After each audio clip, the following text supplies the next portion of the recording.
13 দিন পর লালমনিরহাট-বুড়িমারী রুটে ট্রেন চলাচল শুরু। কোটা সংস্কার আন্দোলনকে কেন্দ্র করে সহিংসতার কারণে 13 দিন বন্ধ থাকার পর রংপুর, দিনাজপুর, পার্বতীপুর, লালমনিরহাট ও বুড়িমারী স্থলবন্দর রুটে ট্রেন চলাচল শুরু হয়েছে। গতকাল বৃহস্পতিবার ভোরে একটি লোকাল ট্রেন চালুর মধ্য দিয়ে এই রুটে ট্রেন চলাচল শুরু হলো। গত 19 জুলাই থেকে 31 জুলাই পর্যন্ত 13 দিন এ রুটে ট্রেন চলাচল বন্ধ ছিল। সরকারি নির্দেশনায় গতকাল বৃহস্পতিবার ভোর 6:30 থেকে স্বল্প পরিসরে ট্রেন চলাচল শুরু হয়। এ রুটে প্রতিদিন 5টি ট্রেন চলাচল করলেও মাত্র একটি লোকাল ট্রেন চালু করা হয়েছে এবং লোকাল ট্রেনটি পার্বতীপুর থেকে লালমনিরহাট-বুড়িমারী পর্যন্ত চলাচল করছে। পাটগ্রাম রেলওয়ে স্টেশন মাস্টার নূর আলম এই তথ্য জানিয়েছেন ইউটিভি বাংলা অনলাইন অনুসন্ধানী নিউজ টিমকে।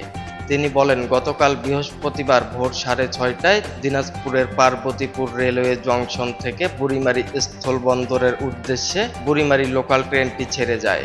এর মধ্য দিয়ে এ পথে রেল চলাচল আবার শুরু হলো। ভোর 6টায় পার্বতীপুর থেকে 7টি যাত্রীবাহী এবং একটি মালবাহী বগি নিয়ে পার্বতীপুর টু বুড়িমারী রুটে বুড়িমারী লোকাল ট্রেনটি চলাচল করছে।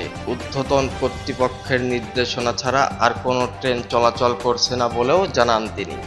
লালমনিরহাট-বুড়িমারী লোকাল ট্রেন চলাচল শুরু করলেও এখনো আগের নিয়মে 713, 14 নম্বর আন্তনগর করতোয়া এক্সপ্রেস, 71-72 নম্বর বুড়িমারী এক্সপ্রেস ও শাটল 71-72 নম্বর কমিউটার, 455-56 নম্বর লোকাল ট্রেন সহ 4টি ট্রেন চলাচল করছে না। শুধু 465 এবং 66 নাম্বার লোকাল ট্রেন লালমনিরহাট-বুড়িমারী স্থলবন্দর রুটে চলাচল করছে। Sheikh Anisul Rahman Rajib, update TV, online desk, Lalmonirhat.